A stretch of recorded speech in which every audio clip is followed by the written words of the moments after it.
Hi, it's Mr. Baker here. Today we're going to be looking at gravitational potential energy. Okay, so today we're going to be looking at how to calculate some more stored energy. We're going to be looking at gravitational potential energy, and by the end of this clip you should be able to explain how much porridge I would need to eat to have enough energy to climb Mount Everest.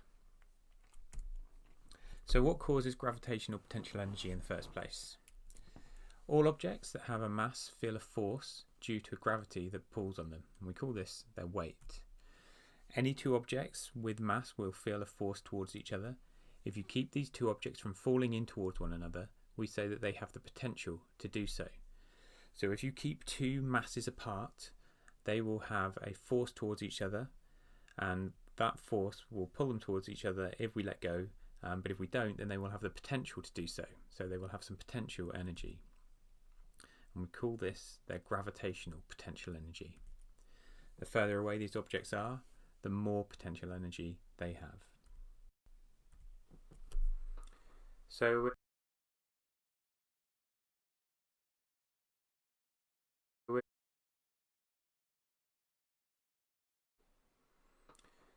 we're going to look at what factors affect gravitational potential energy. Now, gravitational potential energy is very similar to work done. Now, you would have looked at work done in the last lesson.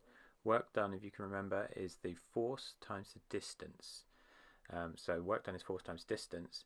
Now, when we're looking at gravitational potential energy, the force is the weight and the distance is just up, so the distance is height.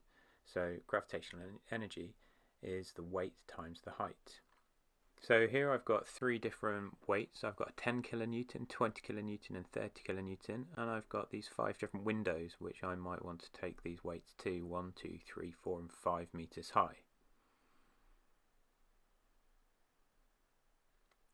So if I take a 10 kilonewton weight to 2 meters, then I would have 10,000 newtons, 2 meters. My weight times my height is 10,000 times 2, 20,000 joules, or 20 kilojoules.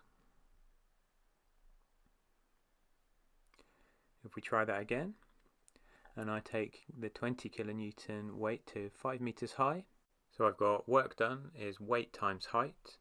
I've got 20,000 times 5 equals 100,000 joules, or 100 kilojoules. Right, now your turn. So if I took the 30 kilonewton weight to 3 meters, what would the GPE be?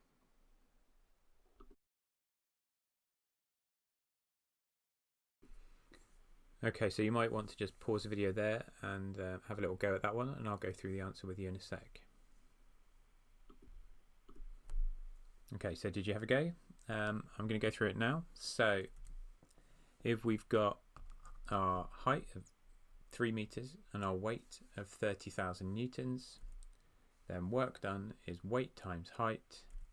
We've got work done equals 30,000, because that's 30,000 newtons, times 3, because that's 3 meters, and so we get 90,000 joules, or we could also say that's 90 kilojoules. Right, so let's have a look now at the difference between mass and weight.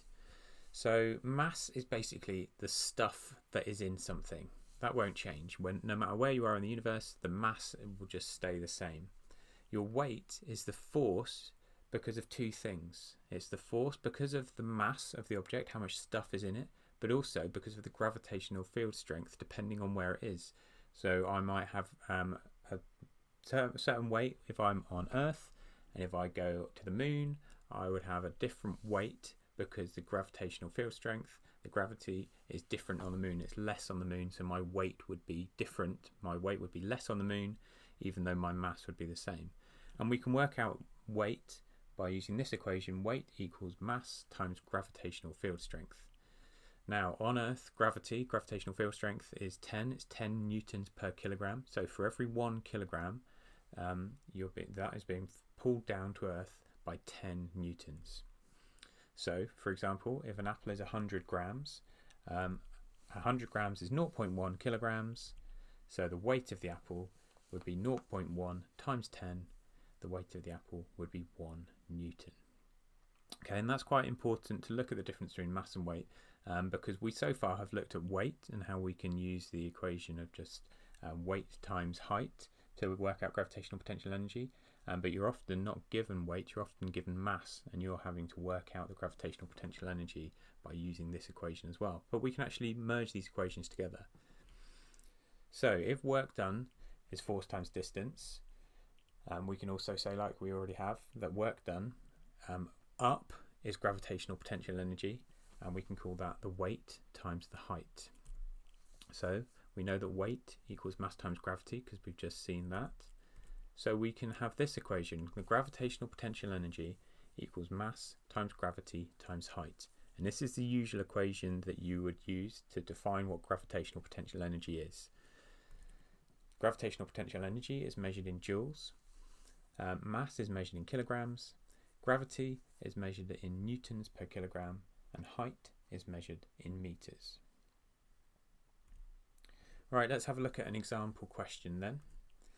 So a 2 kilogram bag of sugar is lifted to a shelf 1.75 meters high. How much gravitational potential energy has it got? If you let gravity be 10 newtons per kilogram, we can work this out. If you want to have a go, just pause the video there and I'll go through it with you in a second. Okay, so I'm going to go through it now. So we would first of all write down the equation: gravitational potential energy equals mass times gravity times height. We would put in our numbers. So we've got the mass is 2 kilograms, we've got gravity is 10, and we've got the height is 1.75. So 2 times 10 times 1.75 equals 35 joules. So our gravitational potential energy is 35 joules. So that's okay, but sometimes things move, but they already had some gravitational potential energy in the first place. So in this example, the basketball was already a certain height, but it just moved higher after it was thrown. And so we can work out the change in gravitational potential energy, and what we're normally doing is we're working out the change in height. The mass could also change, but normally at GCSE we look at the change in height if we have these types of questions. So you might see that you might see this equation written like this. So the change in gravitational potential energy we would call delta GPE. So that little triangle before the GPE, it means delta. That means the change in. So the change in gravitational potential energy equals the mass times the gravity times the change in height. So mass times gravity times delta height. So let's look at an example of that one. So you know probably that the famous story about Newton is that he was sitting under a tree when an apple fell on his head, and he went, "Oh, that must be gravity." So let's have a look at that example then. So an apple is in a tree 2.5 meters high. It's got a mass of 125 grams. How much energy does it transfer to Sir Isaac Newton's head if his head is at a height of 1.5 meters? So if you want to have a little go at that question, just pause the video there and you can have a go. I'm going to go through it with you in a second. Okay, so I'm going to go through it with you now. So what we are doing is we are calculating the change in gravitational potential energy in this one. And we've just seen that the change in gravitational potential energy equals the mass times the gravity times the change in height. So we've got our mass, which is 125 grams. So I've changed that into kilograms. So 125 grams is 0.125 kilograms times gravity, which is 10, times the change in height. Now the change in height is going to be the height that the apple was at to where Sir Isaac Newton's head is. So 2.5, take away 1.5, which is 1. So we get 0.125 times 10 times 1. So the change in gravitational potential energy for the apple falling on Sir Isaac Newton's head is 1.25 joules. Okay, excellent. So that's pretty much the end of this lesson. And this is what you should be able to do. You should be able to compare different objects' gravitational potential energy, describe what affects an object's gravitational potential energy, and apply the equation for gravitational potential energy to different situations.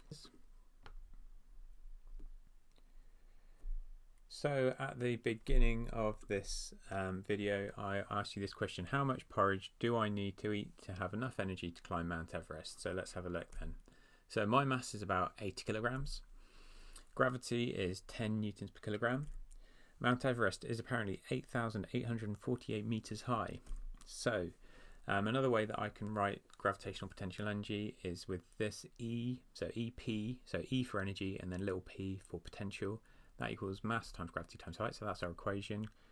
Gravitational potential energy equals mass times gravity times height. So my mass is 80, gravity is 10, the height is 8,848 meters, so I would need 7,078,400 joules of energy to climb Mount Everest. Now, there are 750 joules in a bowl of porridge, so I would have to have 9,438 bowls of porridge in order to have enough energy to climb up Mount Everest. Not that I'm capable of doing that anyway, but I don't think I could eat 9,438 bowls of porridge either. So I don't think I'm climbing Mount Everest anytime soon. So that has been the lesson on calculating gravitational potential energy. I've been Mr. Baker. Thank you very much.